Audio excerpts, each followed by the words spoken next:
읽어주는 교과 셋째 날 5월 13일 화요일 불타는 숯불 같은 그룹은 살아있는 존재이거나 금으로 만든 그룹으로 구약 성경 전반에 나타난다.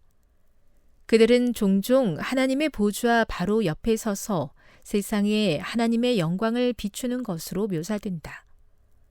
그룹은 지성소 앞 휘장에도 수놓여 있다. 시편에서는 창조 세계에 대한 하나님의 최상의 권능을 그분이 그룹을 타고 공중을 날아다니는 모습으로 시적으로 표현한다. 하나님께서는 언약궤 위에 서로를 향해 날개를 펼치는 두 개의 순금으로 만든 그룹을 두도록 명령하셨다.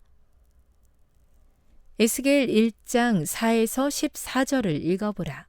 이 구절과 이사야 6장 1에서 6절, 요한계시록 4장 1에서 11절에 묘사된 장면 사이에 어떤 유사점을 볼 수 있는가? 에스겔은 인상 깊게 그려지는 하나님의 능력을 본다. 그 시작은 혼란스러운데 이는 택함받은 하나님의 백성이 약속의 땅이 아닌 바벨론의 포로 생활을 하는 그들이 현재 겪고 있는 곤경과 일치한다. 에스겔은 자기 앞에 놓인 장면을 살피다가 고개를 들어 이 모든 것 위에 있는 하나님의 보좌를 바라본다. 다른 보좌 환상들과의 중요한 유사점을 주목하라. 에스겔이 목격한 생물은 요한이 본 환상에 나타나는 생물들과 같은 사자, 독수리, 소, 사람의 얼굴을 가지고 있다. 에스겔의 앞선 기록에는 네 얼굴을 가진 신비한 생물의 구체적인 이름이 없지만 이후의 다른 보좌실 장면에서 그들은 그룹이라고 불리며 이사야의 스랍 환상에 나타난 불타는 숯도 볼 수 있다. 그들은 요한의 환상에 언급된 생명체들의 얼굴과 동일하다. 모세와 하나님의 전형적인 만남의 장소였던 언약궤이든 선지자들의 숨막히는 환상 가운데서든 우리가 하나님의 보좌를 볼 때마다 그룹들은 항상 그곳에 있다. 그들은 하나님의 보좌와 밀접하게 연결되어 있다.